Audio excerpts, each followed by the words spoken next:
ஆன்மாக்களோட பேசுகிறது அப்படின்றத ஒரு தவறான கண்ணோட்டத்தில் இந்த பூமியில் இருக்கிற நீங்கள் எல்லாருமே பார்த்துட்ருக்கீங்க.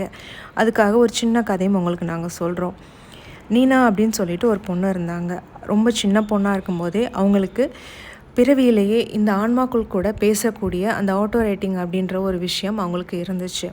ஆனால் அவங்களோட அம்மா இந்த விஷயம் தெரிஞ்ச பிறகு ரொம்ப பயந்து போய் இந்த ஆன்மாக்கள் கூட பேசுகிறது இந்த மாதிரி செய்கிறது பண்ணக்கூடாது, அது பேய் பிசாசு மாதிரி விஷயம், உன்னை எல்லோரும் தப்பாக பார்ப்பாங்க, நீ அதுக்கப்புறம் நரகத்துக்கு தான் போகணும் அப்படின்னு நிறைய விஷயங்கள் அவங்கள தவறாக கைட் பண்ணி அந்த விஷயத்தை செய்ய விடாமல் அப்போ தடுத்து நிறுத்திட்டாங்க.